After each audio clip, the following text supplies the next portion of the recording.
if it makes sense, if you shoot open threes at an 80% clip, it's in your best interest to get up a lot. I think a few years ago people were getting carried away, but this year the balance seems to be getting better. And that's what I keep talking about, right, Elijah? Right? Like I've spoken a lot about how the narrative on offense and threes has been such a big thing, but we look at defensive stats. We've seen some of, some really great defenses, some of the best defenses we've seen in the last decade or so. Guys are getting after it. We have so many examples of players that aren't just three-point shooters, right? Players that still mid-range. I saw a whole post on Reddit the other day about how the mid-range is gone. I'm like, bro, you just don't watch basketball then. Like, like, I'm so sorry to tell you this. Like, you just don't watch ball. But in order to fix the game, right, it can't just be the bottom. It can't just be the grassroots. It also has to start at the top. Because guess what? The people coming up are going to follow what the people at the very top are doing. And so, how are you going to teach a kid to do something if they don't see the pros doing it? Right? And I think that's where I'm getting at with this. That's why this whole week I've spoken about how I think there's a shift in the NBA. I don't think all of these conversations are an accident. I don't think there's so many high-level defensive teams.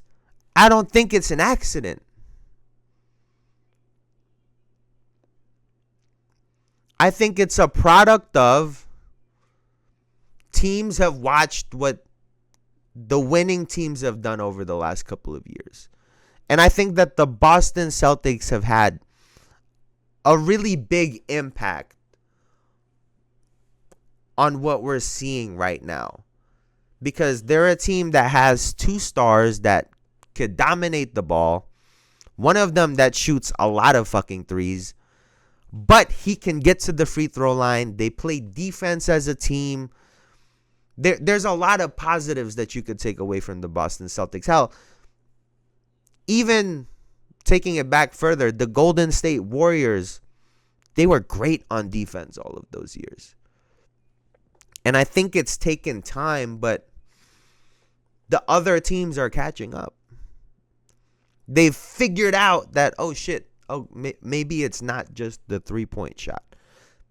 And then I think that the NBA has also let some more physicality go, which leads to harder defense, forced to make tougher shots on offense, some low-scoring games.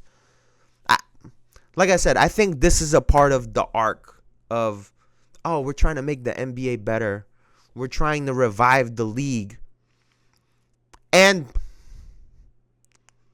I think it's no coincidence that they're going back to this NBC model,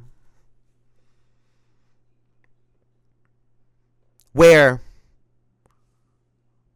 they get to tell this entire story. Oh shit, we went back to our roots. The NBA went back to its roots.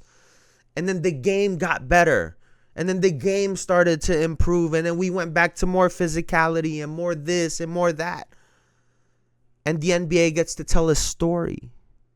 And they get to control the narrative. And ultimately, they get to take the credit.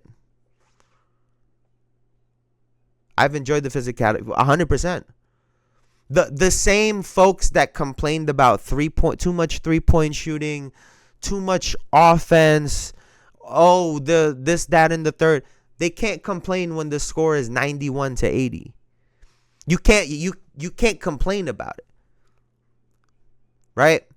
And Joe Mazzulla is awesome, right? Because in that same interview, he was talking about how it's only the NBA where they complain about scoring.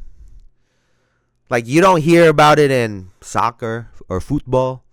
You don't hear about it in football. You don't hear about it in fucking baseball. You don't hear about it in any other sport. But too much. You're doing too well at this, at what you're supposed to do. Instead of saying, "Hey, defense, what the fuck are y'all doing?" It's on the offensive guys to be in control of themselves. Don't score too much. It's that same mentality growing up. Don't beat the other team up. Don't do too well. No, they have to get better.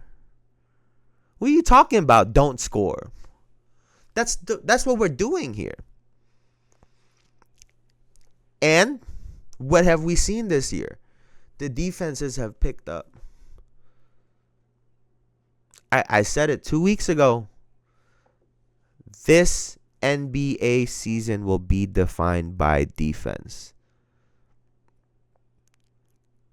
And I really do genuinely think that all of this is a part of the story of the NBA going into its next chapter.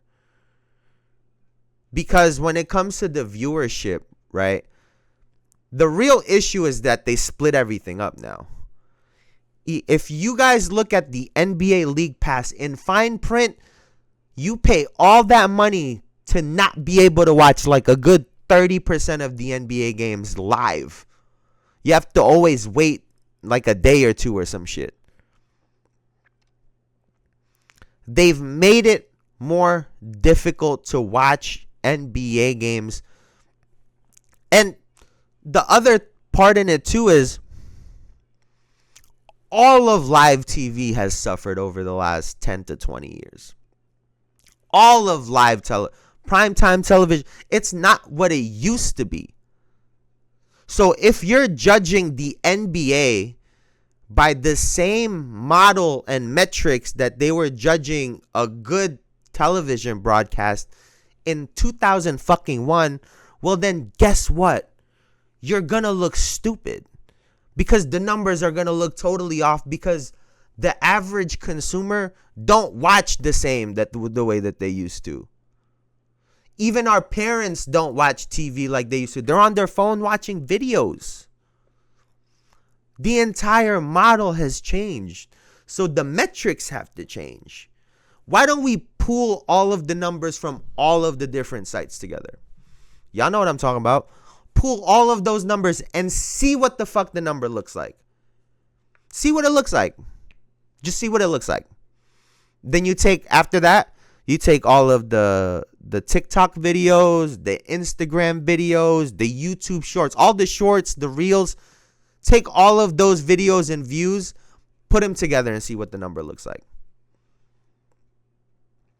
Do you guys think that they would have signed the TV deal with the NBA if they genuinely believed that this was a tanking industry?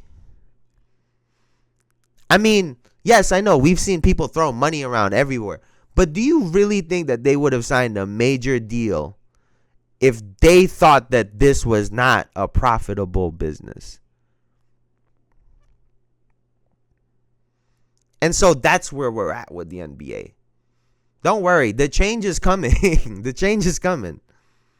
Y'all just got to give it a little bit of time. You just got to give it a little bit of time.